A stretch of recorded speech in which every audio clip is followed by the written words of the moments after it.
Hi friends, welcome back to our channel Nestham vlogs. ఈరోజు video single blouse పీస్తో అమ్మవారికి చీర కట్టడం అండి. ఫస్ట్ మనము బ్లౌజ్ పీస్తో చిన్న చిన్న కుర్చీల్లాగా పోసుకోవాలి. నా దగ్గర 1 మీటర్ బ్లౌజ్ పీస్ ఉంటే నేను దాంతో చేస్తున్నానండి. మనము బ్లౌజ్కి కుర్చీలు పోసుకునేటప్పుడు కొన్ని వెరైటీస్ ఆఫ్ క్లాత్ అయితే మనం పోసిన కుర్చీ పోసినట్టు అట్లా ఆగుతుంది. బట్ నేను తీసుకున్న బ్లౌజ్ పీస్కి క్లాత్ ఆగట్లేదండి. అందుకోసం నేను క్లిప్స్ పెట్టి సెక్యూర్ చేసుకుంటున్నాను.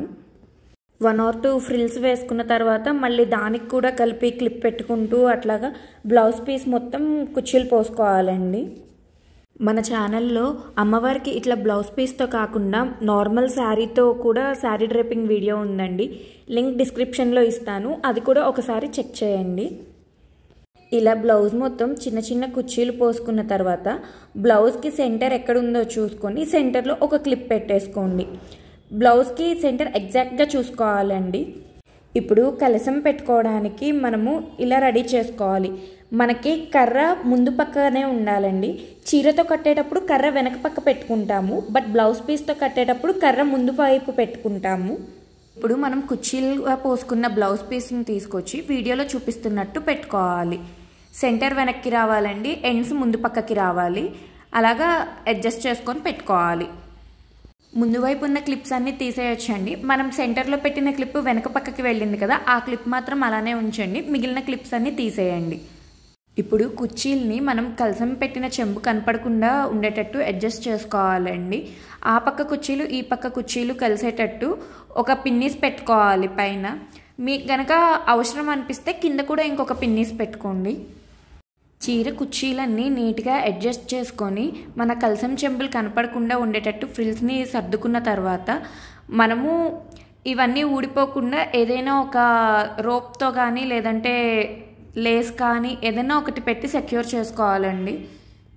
నా దగ్గర ఇలా గోల్డ్ కలర్ చైన్స్ లాంటివి ఉంటే వాటిని పెట్టుకున్నానండి. సో దట్ అది వడ్డానంలాగా కూడా బాగుంటుందని చెప్పి. మనము ఇది ఎక్కడ కట్టుకోవాలి అంటే మనము 2 చెంబులు పెట్టుకున్నాం కదండి, కింద ఉన్న చెంబు మూతి దగ్గర కట్టుకోవాలండి. ఇప్పుడు అవసరం అనిపిస్తే ఒకసారి ఆ ఫ్రిల్స్ అన్నీ సరి చేసుకొని పైన కర్ర కనపడకుండా పైన ఫ్రిల్స్ కూడా కొంచెం అడ్జస్ట్ చేసుకొని పెట్టుకోవాలి. ఇంతటితో మనకి కలసానికి బ్లౌజ్ పీస్తో చీర కట్టడం పూర్తయిందండి. ఇప్పుడు అలంకరణ చేసుకుందాము. నేను నా దగ్గరున్న ఒక హారాన్ని వడ్డానంలాగా పెట్టుకుంటున్నానండి.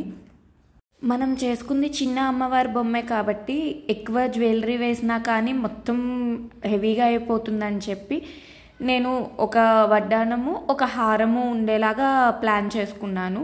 అండ్ మీకు ఎట్లా నచ్చితే అట్లాగా మీరు డెకరేట్ చేసుకోండి. మీరు పెట్టాలనుకున్న జ్యువెలరీ అంతా కొబ్బరికాయ పెట్టకముందే పెట్టండి. కొబ్బరికాయ పెట్టిన తర్వాత అయితే కొంచెం కష్టమైపోతుంది. అమ్మవారి ముఖం పెట్టుకునేవారు కొబ్బరికాయ పెట్టేసుకొని దానికి ముఖం పెట్టేసుకోండి. మేము అమ్మవారి ముఖం పెట్టుకోము, అందుకని చెప్పి కొబ్బరికాయ మీద పసుపు కుంకుమ పెట్టి పెట్టుకుంటాను. మీరు కొబ్బరికాయ మీద కుంకుమతో బొట్టు డైరెక్ట్గా పెట్టుకోగలము అంటే పెట్టుకోండి. లేదంటే ఇట్లాగా ఒక వైట్ పేపర్ తీసుకొని ఆ వైట్ పేపర్ మీద మీరు ఏ బొట్టు పెట్టాలి అనుకుంటున్నారో ఆ బొట్టు షేప్ని గీసుకోండి. నేనైతే కళ్యాణ తిలకం టైప్లో పెడదాం అనుకుంటున్నానండి. అందుకని చెప్పి మనము వైట్ పేపర్ని సెంటర్కి ఫోల్డ్ చేసి ఆ సెంటర్లో హాఫ్ గీసుకుంటే సరిపోతుందండి. మిగిలిన హాఫ్ ఇంకొక సైడ్ వచ్చేస్తుంది కట్ చేసినప్పుడు. ఒక కత్తెర కానీ బ్లేడ్ కానీ తీసుకొని వీడియోలో చూపిస్తున్నట్టు మనం గీసుకున్న బొట్టు మీద కట్ చేసుకోండి. మనము పేపర్ని 2 మడతలు వేసాం కదా, 2 మడతల్లోనూ కట్ అయ్యేటట్టు కట్ చేసుకోండి. మనకి అమ్మవారికి బొట్టు పెట్టుకోవడానికి బొట్టు షేప్ కూడా రెడీ అయిపోయిందండి.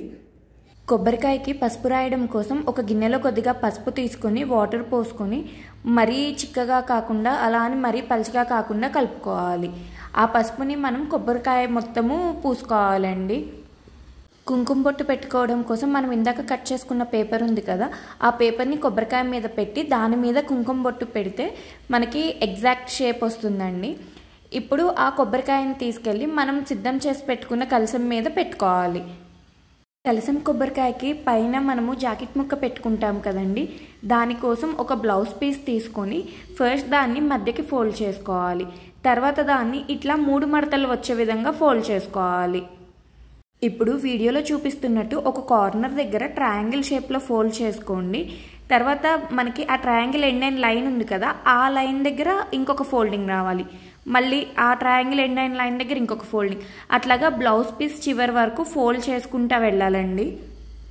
మీరు ఇలా బ్లౌజ్ పీస్ని ఫోల్డ్ చేసుకునేటప్పుడు అది ట్రయాంగిల్ షేప్లోనే ఉండేటట్టు చూసుకోండి. ఒకవేళ షేప్ మారిందంటే మనకి ఫోల్డింగ్ కుదరనట్టు, దాన్ని చూసుకుంటే ఫోల్డ్ చేసుకోండి. అండ్ లాస్ట్లో ఎక్స్ట్రా పీస్ మిగులుతుంది, ఆ ఎక్స్ట్రా పీస్ మొత్తాన్ని వీడియోలో చూపిస్తున్నట్టు లోపలికి దోపేసుకోవాలి. మనకి కల్సం మీద పెట్టుకోవడానికి బ్లౌజ్ పీస్ కూడా రెడీ అయిపోయిందండి. ఇప్పుడు ఈ బ్లౌజ్ పీస్ని తీసుకెళ్ళి కల్సం మీద పెట్టేసుకోవడమే. మా ఇంటి వరమహాలక్ష్మీదేవి అయితే రెడీ అయిపోయారండి. నేను ఇంకా మెడ దగ్గర అది సింపుల్గా ఉందని చెప్పి పువ్వులతో ఒక చిన్న నెక్లెస్ లాగా అలంకరణ చేసుకుంటున్నాను. మీకు నచ్చినట్టుగా పూలతో, పూల దండలతో అట్లాగా రకరకాలుగా ఇంకా అలంకరించుకోవచ్చు అండి. మన ఛానల్లో కొబ్బరికాయ పసుపుతో అమ్మవారి ముఖం ఎలా చేసుకోవాలి, అమ్మవారికి కంప్లీట్ శారీతో చీర ఎలా కట్టాలి అన్న వీడియోస్ కూడా ఉన్నాయండి. ఇంట్రెస్ట్ ఉంటే ఒకసారి అవి కూడా చెక్ చేయండి. మీకు కనుక ఈ వీడియో నచ్చినట్లయితే ప్లీజ్ లైక్ చేయండి, మీ ఫ్రెండ్స్ అండ్ ఫ్యామిలీకి షేర్ చేయండి. వాళ్ళు కూడా ఈ వరలక్ష్మి వ్రతానికి అమ్మవారిని చాలా చక్కగా అలంకరించుకుంటారు. And please subscribe to our channel Nestham vlogs.